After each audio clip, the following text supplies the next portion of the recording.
ನಮ್ಮ ಧರ್ಮಕ್ಕೆ ಒಳ್ಳೆಯದಾಯಿತು ಅಂತಂದ್ರೆ ಇಡೀ ವಿಶ್ವಕ್ಕೆ ಒಳ್ಳೆಯದಾಗುತ್ತೆ. ಯಾಕೆ ಅಂತಂದ್ರೆ ನಮ್ಮ ಧರ್ಮವು ಹೇಳುವಂತಹ ಒಂದು ಮಾತು, ನಾವು ಏನೇ ಧರ್ಮ ಕಾರ್ಯವನ್ನು ಮಾಡಿದ್ರು, ಏನೇ ಒಳ್ಳೆ ಕಾರ್ಯವನ್ನು ಮಾಡಿದ್ರು, ಕೊನೆಗೆ ಹೇಳುವಂತಹ ಒಂದು ಮಾತು ಅಂತಂದ್ರೆ ನಮ್ಮ ಧರ್ಮದವ್ರು ಮಾತ್ರ ಚೆನ್ನಾಗಿರ್ಲಿ, ನಮ್ಮ ಪರಿವಾರ ಮಾತ್ರ ಚೆನ್ನಾಗಿರ್ಲಿ, ನಮ್ಮ ರಾಜ್ಯದವ್ರು ಮಾತ್ರ ಚೆನ್ನಾಗಿರ್ಲಿ, ನಮ್ಮ ದೇಶದವ್ರು ಮಾತ್ರ ಚೆನ್ನಾಗಿರ್ಲಿ ಅಂತ ಹೇಳಲ್ಲ. ಸರ್ವೇ ಜನ ಸುಖಿನೋ ಭವಂತು ಅಂತ ನಾವು ಹೇಳ್ತೀವಿ. ಅದು ನಮ್ಮ ಸನಾತನ ಧರ್ಮದ ಒಂದು ಮೂಲ ಪ್ರಾರ್ಥನೆ. ಹಾಗಾಗಿ ನಾನು ನಮ್ಮ ಧರ್ಮ ಚೆನ್ನಾಗಿರ್ಬೇಕು, ಐಕಮತ್ಯವಾಗಿರ್ಬೇಕು, ಚೆನ್ನಾಗಿರ್ಬೇಕು ಅಂತ ಹೇಳ್ತಿರೋದ್ರ ಉದ್ದೇಶ ಏನು? ನಮ್ಮ ಧರ್ಮದ ಒಂದು ಒಳ್ಳೇದಾಗಬೇಕು, ನಮ್ಮ ಧರ್ಮಕ್ಕೆ ಒಳ್ಳೇದಾಗಬೇಕು, ಅದರಿಂದ ಇಡೀ ವಿಶ್ವಕ್ಕೆ ಒಳ್ಳೇದಾಗಬೇಕು. ಈ ರೀತಿಯಾಗಿ ನಮ್ಮ ದೃಷ್ಟಿ ಇರಬೇಕು ಅಂತ ನಮ್ಮ ಧರ್ಮ ನಮಗೆ ಹೇಳಿಕೊಡ್ತಾ ಇದೆ.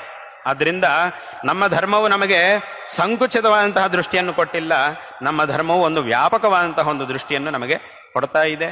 ಆದ್ದರಿಂದ ಈ ಧರ್ಮ ಚೆನ್ನಾಗಿದೆ ಅಂತಂದ್ರೆ